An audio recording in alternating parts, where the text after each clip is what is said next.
Hello guys, welcome to Basics Hub. So today's topic is disaster management. So today we shall discuss about what is disaster management cycle, and what are the precautions to be taken before and after disaster management. So before that we shall start by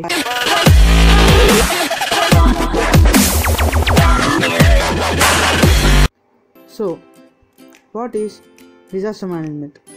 Disaster management is a strategic planning and a procedure that is administered and employed to protect critical infrastructures, also known as critical assets, from severe damages when natural or human-made calamities occurs, such as earthquakes, volcano eruption, landslides, tsunamis, etc. So, disaster creates a severe damage to mankind, and it may be occurred by nature or man-made by unknowingly. So now we shall discuss disaster management cycle. Disaster Management Act 2005 describes disaster management into two phases of the cycle. The typical disaster management cycle consists of two phases, that is pre-disasters and post-disasters. So phase 1, pre-disaster, contains of prevention, preparedness and mitigation. Prevention and preparedness. The disaster can be prevented by earlier protection or estimation of such occurrence of risk can be pre-planned, due to which critical assets and people who are living in such disaster-prone areas can be vacated to safe place and can be medicated if injured. Phase 2 is post-disaster, response and recovery. Response. Whenever there is a disaster event, it affects humans in different ways. People get stranded, physical infrastructures get affected, and communication networks get affected.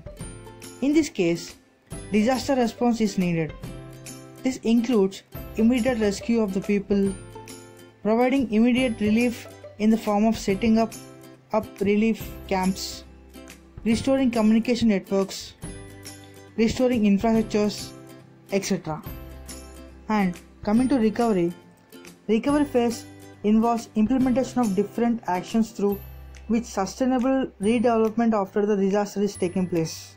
It has two components, rehabilitation and reconstruction.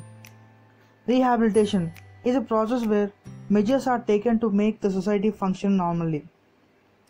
Reconstruction is a process where the communities are resilient to the disaster events through better reconstruction of physical infrastructure such as replacement of roads, buildings and other important infrastructure facilities. So now we'll see the types of disasters. Every disaster is unique in terms of local socio-environmental factor. So primary disasters are caused by natural hazards, human-induced, results from a combination of both. In a particular, human-induced factors can greatly increase the adverse impact of a natural disaster, such as earthquakes, landslides, and tsunamis, and man-made disasters such as chemical disasters, forest fires, oil spills, biological hazards. Now we will see the India's vulnerability profile. So earthquakes. More than 58% of the landmass is prone to earthquakes of moderate to very high intensity in India, and over 40 million hectares, that is 12% of its land, is prone to floods and river erosion, and close to 5,700 kilometers out of 7,516 kilometers long coastline is prone to cyclones and tsunami.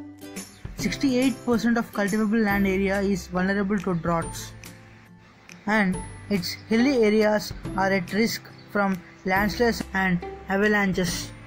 Disaster risks in India are further compounded by increasing vulnerabilities related to changing demographics and socio-economic conditions, unplanned urbanization and development within high-risk zones, environmental degradation, climate changes, geological hazards, epidemics and pandemics. All this contribute to a situation where disasters seriously threaten India's economy, its population and sustainable development. NDRF, National Disaster Relief Force, is an Indian specialized force constituted for the purpose of special response to a threatening disaster situation or a disaster. And the apex body of disaster management in India is the National Disaster Management Authority, which comes under the Ministry of Home Affairs. Actually, it is a specially trained force headed by a director general structure like a paramilitary force for rapid deployment. NDRF's actual role is to provide assistance to the relevant state government or district administration in the event of an imminent hazard. Actually, the simple words about NDRF are, most of us are aware that they come to the place where there is a roadblock for a tree fall and does their activity to clear road. Please subscribe the channel, like, share and press the bell icon for more updates. Thank you.